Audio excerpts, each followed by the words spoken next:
Sud Radio Parlons Vrai, présidentielle 2022.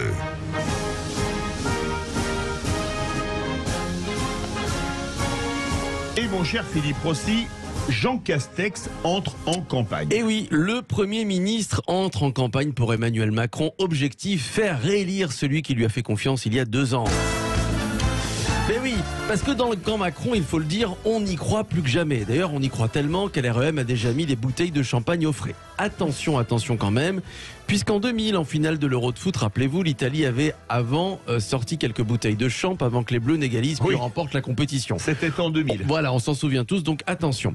Jean Castex qui va ces jours-ci soutenir le président candidat. Au programme, des plateaux télé, des plateaux radio, puis des déplacements en région.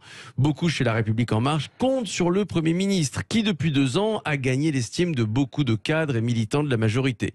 Il faut dire quand même que ce n'était pas gagné, puisqu'à l'époque, rappelez-vous des conférences de presse hebdomadaires sur le Covid, Jean Castex avait été très moqué. Certains, bien inspirés, avaient même parodié le Premier ministre. Eh bien, nous y sommes, comme chaque jeudi à 18h, c'est le moment que vous attendez tous, le journal des bonnes nouvelles. Alors, cette semaine, au programme, il y a une nouvelle mutation du virus, venu tout droit de la planète Uranus. C'est un variant à radiation cosmique et double missile à tête chercheuse qui vole à travers les murs. Je vous rappelle que c'est une parodie, si jamais vous pensez que c'était vraiment Jean Castex. Vous agissez en responsabilité, voilà. Mon cher Philippe Rossi. Bon, les moqueries, ça, c'était avant. En tout cas, chez La République En Marche, Castex fait l'unanimité. Le seul qui peut défendre le bilan d'Emmanuel Macron. Voilà ce que dit par exemple François Jolivet, député de l'Indre.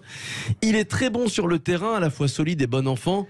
Vous le lâchez dans une foire aux animaux et il parle à tout le monde. Bon, je vous le concède, François Jolivet, c'est peut-être un petit peu enflammé. Jean Castex, c'est ce que la Macronie a produit de mieux, explique un autre cadre de la majorité. Il se donne à fond pour Macron, pour son cas personnel. Le Premier ministre ne se projette pas. Alors, question, à 20 €, tiens, je la pose à Philippe Bilger. Jean Castex est-il un atout pour Emmanuel Macron, pour sa campagne ?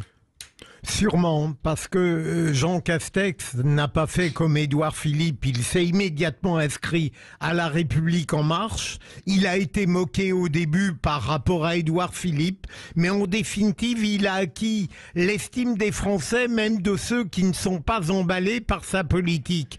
Et je crois qu'il ajoutera un peu de simplicité, et je dirais même de proximité, à un président de la République qui ne brille pas par ses qualités. Oui, donc représenté par le Premier ministre qui va donc troquer sa casquette de Premier ministre par celui de soutien du candidat Macron. Exactement. Il a commencé à France-Angleterre d'ailleurs. Oui, c'est vrai. Où il a été sifflé d'ailleurs à la remise des trophées. Absolument. Bon. Nous sommes à moins de 20 jours du premier tour, 19 exactement. Que disaient les sondages à moins de 20 jours du scrutin il y a 5 ans? C'est une bonne question. Allez, petit retour en arrière. Alors, nous sommes donc en 2017. À l'époque, on ne portait pas de masque, on se faisait pas la bise, on nous regardait pas comme un... Oui, on se faisait la bise, pardon, vous avez raison. On nous regardait pas comme un pestiféré lorsqu'on éternuait dans le bus. Bref, c'était l'époque sans Covid en 2017. Et puis tiens, on se ruait pas à la pharmacie pour acheter de l'iode en cas d'attaque nucléaire. Bref, c'était l'époque sans guerre, c'était la bonne époque. Et à moins de 20 jours du scrutin en 2017, voici ce que disaient les instituts de sondage. Jean-Luc Mélenchon était un petit peu plus haut dans les sondages, à 16% d'intention de vote, selon l'IFOP en 2017. Benoît Hamon, lui, était annoncé à 9,5%. Bon, au final, il a fait 6%. Selon l'IFOP, c'était Marine Le Pen qui faisait course en tête, souvenez-vous, avec 24,5% des intentions de vote, suivi par Emmanuel Macron, annoncé à 24%. Il venait d'être soutenu par François Bayrou. Le troisième homme, c'était François Fillon, à 18,5% d'intention de vote. Des tendances qui ont été à peu près confirmées dans les urnes, puisque finalement, c'est Emmanuel Macron qui est arrivé en tête avec 24%, suivi de Marine Le Pen à 21,3%, François Fillon, le troisième homme à 20%, et Jean-Luc Mélenchon à 19,6%. Les sondages à 20 jours du scrutin en 2017 avaient vu plutôt juste. Donc, si se passe la même chose en 2022, eh bien, nous avons un second tour, Emmanuel Macron, Marine Le Pen, suivi de Jean-Luc Mélenchon, Valérie Pécresse, Éric Zemmour. Et rappel, à l'époque, le président sortant ne s'était pas représenté, c'était François Hollande. Vous pensez qu'il serait Pétita ? Je vous l'ai dit, oui, je pense que ça va se reproduire. Oui. Maintenant, la montée de Mélenchon, personnellement, m'inquiète un peu. Donc vous m'avez mis le doute, messieurs. Christophe. J'aime mettre le doute à Caroline. Je suis un homme du doute, voilà.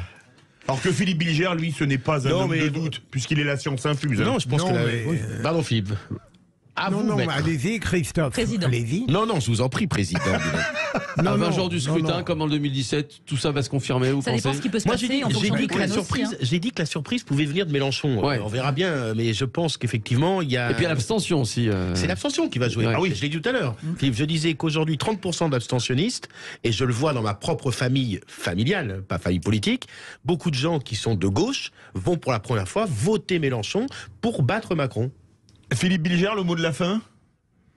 Le mot de la fin, mais écoutez, je continue à penser comme Caroline, en dépit de la mauvaise surprise que voudrait nous faire Christophe avec Mélenchon Ah, c'est au pas mon, second je tour, soutiens pas Mélenchon, Philippe. que, ouais, non, mais j'ai bien compris que Marine Le Pen est tout de même la plus plausible pour l'instant, à moins d'une remontée phénoménale de Valérie Pécresse. Attention. Généralement, elle est présidente de l'Île-de-France. D'habitude, les remontadas, c'est les Parisiens qui se les prennent et pas qui les font. Et ça me fait mal au cœur en tant que supporter du PSG. Merci beaucoup, mon cher Philippe Rossi.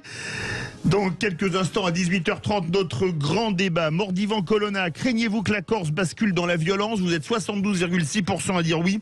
Et à 18h15, un invité exceptionnel. On aura avec nous Fabien Anteniente, le réalisateur notamment de Camping ou de 3-0, pour un film beaucoup plus lourd qui sera diffusé dans une soirée spéciale sur France 2 demain soir, Les Enfants des Justes.